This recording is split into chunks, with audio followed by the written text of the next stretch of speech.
ഛത്തീസ്ഗഡിൽ കന്യാസ്ത്രീകളെ അറസ്റ്റ് ചെയ്ത സംഭവത്തിന് പിന്നാലെ കേരളത്തിൽ വിഭാഗീയത നീക്കവുമായി ഇടത് വലത് മുന്നണികൾ. വാർത്തയെ വളച്ചൊടിച്ച് ക്രൈസ്തവ വിഭാഗങ്ങൾക്കെതിരായ ഹിന്ദുക്കളുടെ ആക്രമണമെന്ന് വരുത്തി തീർക്കാൻ ഗൂഢശ്രമം. വിഷയത്തെ സജീവമാക്കി തദ്ദേശ സ്വയംഭരണ തെരഞ്ഞെടുപ്പിൽ മുതലെടുപ്പ് നടത്താനാണ് ഇടത് വലത് മുന്നണികൾ ശ്രമിക്കുന്നത്.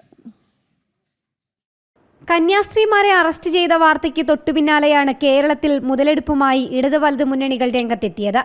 മുഖ്യധാരാ മാധ്യമങ്ങൾ പോലും വിഷയത്തെ വർഗീയവത്കരിക്കാൻ കിണഞ്ഞാണ് പരിശ്രമിക്കുന്നത്. ഇടത് സോഷ്യൽ മീഡിയ ഹാൻഡിലുകളും ഹിന്ദുക്കൾ നടത്തുന്ന ആക്രമണമെന്ന നിലയിൽ തെറ്റായി പ്രചരിപ്പിക്കുകയും ചെയ്യുന്നു. LDFും UDFും വിഷയത്തെ ആളിക്കത്തിക്കാനുള്ള നീക്കവും പരമാവധി നടത്തുന്നുണ്ട്. സംസ്ഥാനത്ത് തദ്ദേശ സ്വയംഭരണ തെരഞ്ഞെടുപ്പ് അടുത്തുവന്ന സാഹചര്യത്തിൽ കൂടിയാണ് മുതലെടുപ്പ് നീക്കം.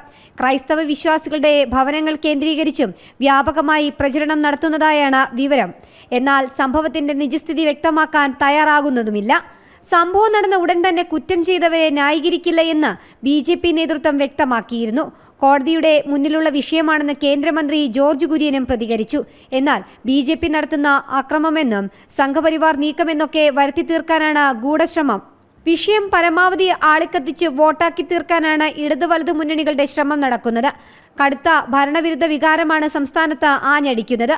തദ്ദേശ സ്വയംഭരണ തെരഞ്ഞെടുപ്പിൽ തിരിച്ചടി ഉണ്ടാകുമെന്ന ഭയം ഇടതുപക്ഷത്തിനുമുണ്ട്. 9 വർഷമായി ഭരണത്തിൽ നിന്ന് അകന്നു നിൽക്കുന്ന കോൺഗ്രസിന് സംഘടനാ സംവിധാനം പോലും പല സ്ഥലങ്ങളിലും ഇല്ലാത്ത സ്ഥിതിയാണ്. ഈ സാഹചര്യത്തിൽ തദ്ദേശ സ്വയംഭരണ തെരഞ്ഞെടുപ്പിലെ പരാജയം കൂടി ഇരുവിഭാഗവും മുന്നിൽ കാണുന്നുണ്ട്. അതിനാൽ തന്നെ വിഷയത്തെ BJPക്കെതിരായി നിർത്തി വോട്ടാക്കി മാറ്റുകയെന്നതാണ് ഇരുവിഭാഗങ്ങളുടെയും ലക്ഷ്യം. ജനം, തിരുവനന്തപുരം.